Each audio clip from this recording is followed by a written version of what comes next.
prepárate, porque te llevaré al metro de la Ciudad de México, un lugar que, para algunos, es más que un simple medio de transporte. Advierto que lo que estás a punto de escuchar podría hacerte dudar de lo que consideras realidad y lo que llamas normal. Siempre pensé que las historias de terror del metro eran solo rumores, cuentos urbanos para asustar a los pasajeros que, como yo, pasaban horas bajo tierra en aquellos túneles oscuros y asfixiantes. Pero después de lo que viví hace unas semanas, no estoy seguro de poder volver a subirme a un tren sin que un escalofrío me recorra la espalda. Todo comenzó una noche de viernes. Salí tarde del trabajo, como a eso de las 10, y tuve que tomar la línea 2, la que corre de Cuatro Caminos a Tasqueña. Ese día en particular estaba cansado, había tenido una semana horrible, y solo quería llegar a casa, meterme en la cama y no saber nada del mundo. Subí al tren en el Zócalo y apenas había gente. Normalmente, esa línea siempre está llena, incluso en la noche, pero esa vez, era como si todos se hubieran esfumado. El tren avanzaba lento, como si algo lo estuviera reteniendo. Yo trataba de no dormirme, pero el vaivén de los vagones y la poca luz hacían que me sintiera somnoliento.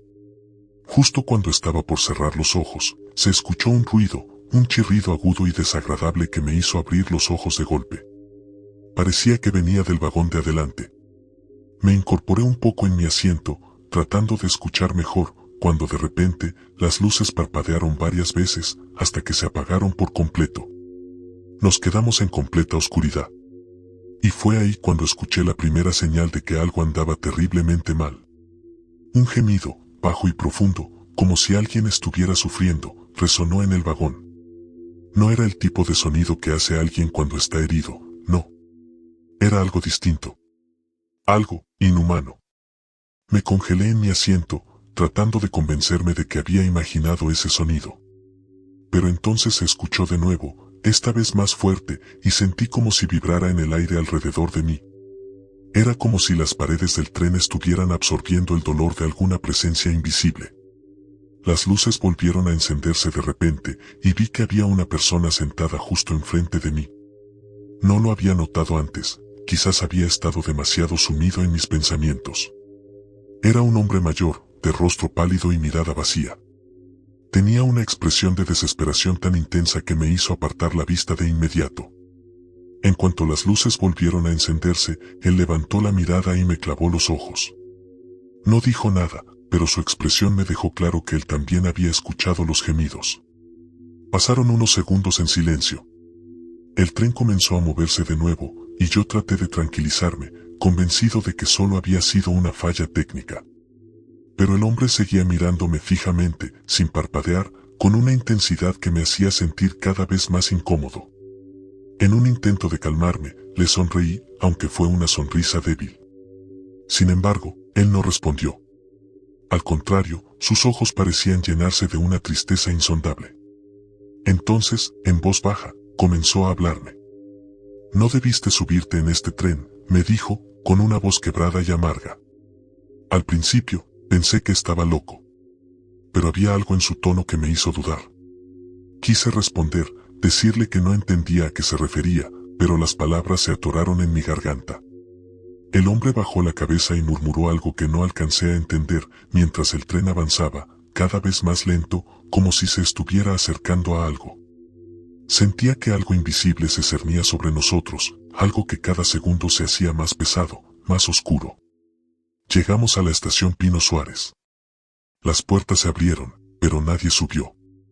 El vagón estaba vacío, excepto por el hombre y yo. Y en ese momento, la voz regresó, pero esta vez no era un gemido, era un grito, un alarido de sufrimiento tan desgarrador que hizo eco en mis oídos.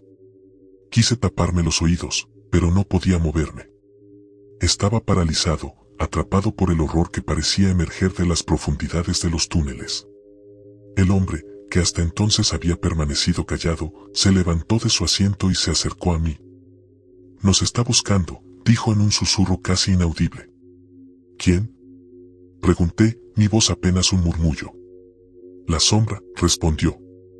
«La sombra que ronda los túneles, buscando almas perdidas». Me quedé mirándolo, sin saber si estaba bromeando o si realmente creía en lo que decía. pero sus ojos reflejaban un terror tan profundo que no pude hacer otra cosa que creerle. El tren comenzó a avanzar de nuevo, y en el siguiente túnel, las luces parpadearon una vez más.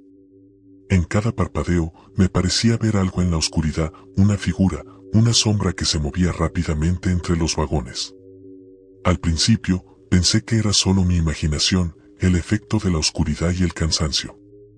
Pero entonces, en uno de esos parpadeos, vi claramente una figura alta y delgada, con ojos vacíos, que me miraba desde el otro extremo del vagón. Intenté gritar, pero mi voz se quebró. El hombre, que aún estaba a mi lado, susurró: «No la mires. Si la miras directamente, se llevará tu alma». Desesperado, cerré los ojos y traté de controlar mi respiración.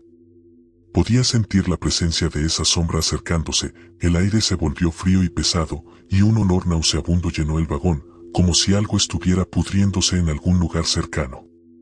El hombre me tomó del brazo y me hizo abrir los ojos de nuevo.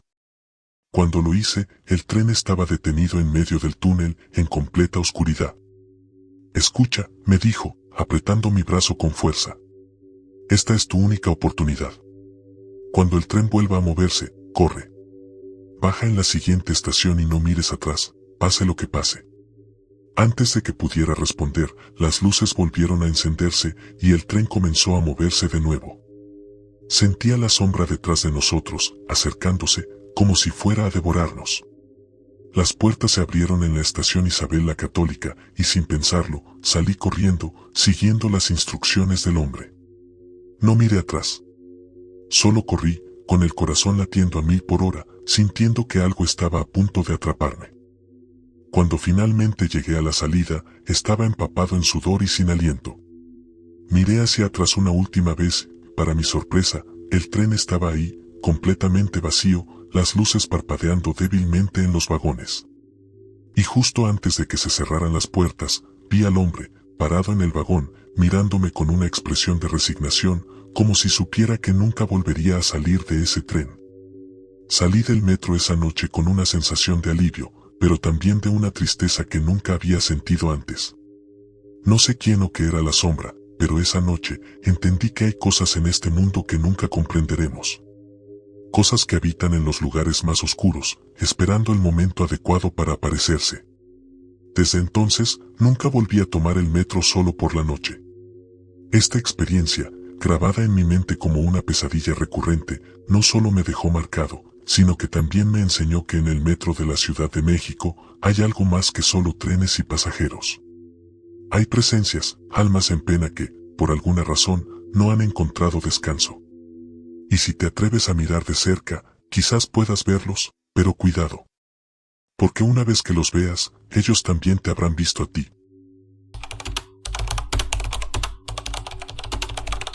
Nunca había contado esta historia antes, principalmente porque nadie me creería, y honestamente, hay noches en que ni yo mismo puedo creer lo que viví. Pero después de ver tantos relatos similares, siento que es momento de compartir mi experiencia. Lo que me sucedió en el metro de la Ciudad de México hace 3 años cambió mi vida para siempre y, hasta el día de hoy, no he vuelto a tomar la línea 2 después de las 11 de la noche. Todo comenzó un viernes de noviembre. Había estado trabajando hasta tarde en la oficina, cerca de la estación Zócalo. Eran casi las 11:30 de la noche cuando finalmente salí. Normalmente tomaría un Uber, pero ese día había gastado más de lo previsto en el almuerzo con unos clientes, así que decidí arriesgarme con el metro. Solo son unas cuantas estaciones, pensé. Qué equivocado estaba. Al bajar las escaleras de la estación, lo primero que me llamó la atención fue el silencio. No el silencio normal de una estación casi vacía, sino un silencio denso, como si el aire mismo estuviera conteniendo la respiración. Los fluorescentes parpadeaban de manera irregular, creando sombras que parecían moverse por sí solas en las paredes de azulejos. En el andén solo había 3 personas, un hombre mayor dormitando en una banca, una mujer con un bebé en brazos, y yo. Fue entonces cuando noté algo extraño en la mujer con el bebé. Estaba completamente inmóvil, mirando fijamente hacia el túnel oscuro. Su bebé, envuelto en una cobija rosa, tampoco se movía ni hacía ningún ruido. El sonido del tren aproximándose rompió momentáneamente la tensión. Cuando las puertas se abrieron, entré en el último vagón. La mujer con el bebé entró también, sentándose en el extremo opuesto. El hombre que dormitaba ni siquiera se movió. El tren arrancó y comencé a sentir que algo no estaba bien.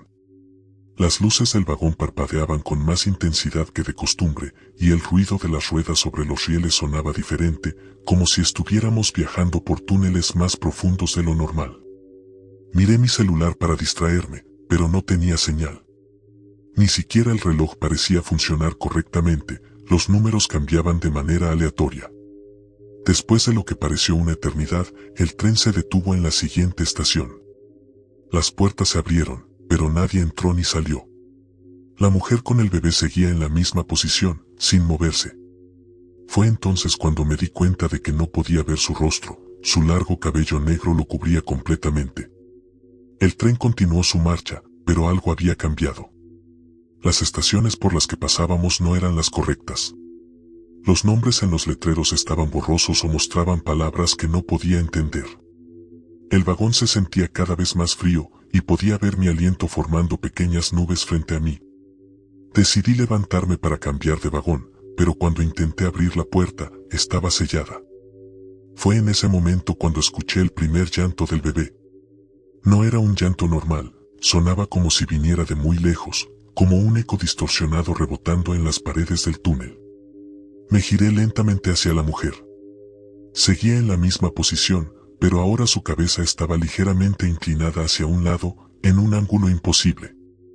El llanto se hacía cada vez más fuerte, pero el bulto en sus brazos no se movía.